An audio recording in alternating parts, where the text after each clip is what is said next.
যেই সংবিধানের ছত্রছায়ায় বাংলাদেশের রাষ্ট্র ব্যবস্থা, বাংলাদেশের পুলিশ বাহিনী, বাংলাদেশের নিরাপত্তা বাহিনী নিজের নাগরিককে গুম করতে পারে, খুন করতে পারে, ওই সংবিধানের আমাদের দরকার নেই। সম্মানিত উপস্থিতি, সকলকে আসসালামু আলাইকুম।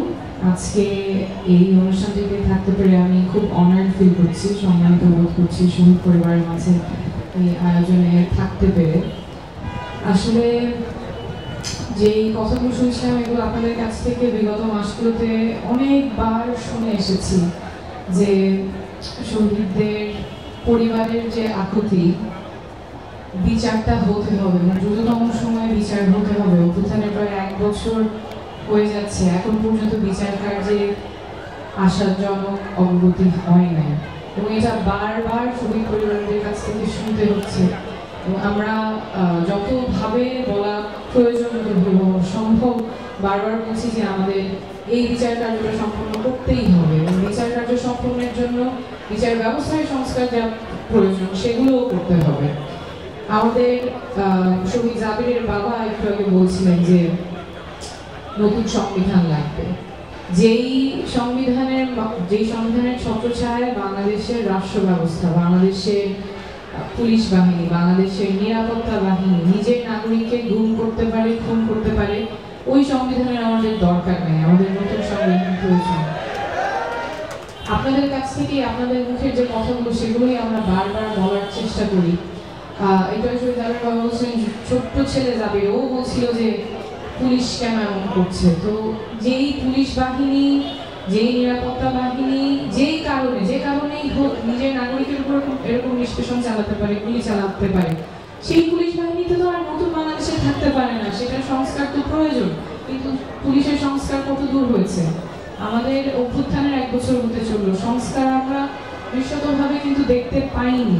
আমাদের বিচার ব্যবস্থার সংস্কার প্রয়োজন, পুলিশের সংস্কার প্রয়োজন, আমাদের প্রশাসনের সংস্কার প্রয়োজন। সেই সংস্কারগুলো কিন্তু আসছে না। যতবারই আমরা আপনাদের সাথে কথা বলি, আসলে যেই পরিবর্তনের আশায় শহীদরা রক্ত দিয়েছেন, আমাদের আহতরা গুলির ভয় না করে মাঠে নেমে গিয়েছেন, সেই সংস্কারগুলো আসলে না হলে জাতি বারবার প্রতারিত হবে, এটা আসলে আমরা আর মেনে নিব না। আমাদের বিচার হতেই হবে, রাষ্ট্রের সংস্কার হতেই হবে এবং নতুন সংবিধানও হতেই হবে। কারণ আমাদের তরুণরা আমাদেরকে পথ দেখিয়ে গিয়েছে, ওই পথে আমাদের যেতেই হবে। আপনারা হয়তো অনেকেই দেখেছেন যে একটা ছবি, বাবু মশাই জিন্দেগি বাড়ি হয়ে চাইয়ে লম্বি নেই। ওর জীবনটা আসলেই লম্বা ছিল না, কিন্তু অনেক বড় ছিল। ওই বড় জীবনের ভারটা এখন আমাদের সবার বই নিয়ে যেতে হবে। ওর কথা রেখেছিল, ওর জীবনটাও দিয়ে গিয়েছে যাতে রাষ্ট্রের কল্যাণ হয়। তার ভাইয়ের হত্যার সে প্রতিবাদ করেছে। ব্যবসায়ী শহীদ জুবায়ের ব্যাপারী, প্রবাসী শহীদ মোহাম্মদ সাইফুল ইসলাম, এরকম অসংখ্য মানুষ কিন্তু গুলির ভয় না করে রাস্তায় নেমে চলে এসেছিলেন।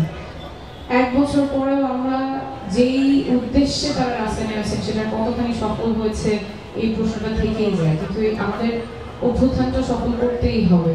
অভ্যুত্থানের একটা ধাপ আমরা পার করে এসেছি, কিন্তু রাষ্ট্র গড়ার, যেখানে আবার জুলাই আগস্টের মতো হবে না, যেখানে আবার জাবিরের বলতে হবে না, না আমার ভাইকে কেন গুলি করলো, আমি যাব, আমি রাস্তায় নামবো, ওই বাংলাদেশে আমরা ফেরত যেতে চাই না। সেই জন্য যা যা পরিবর্তন প্রয়োজন, যা যা সংস্কার প্রয়োজন, সবকিছু আমাদের করতেই হবে এবং আমরা করেই ছাড়বো।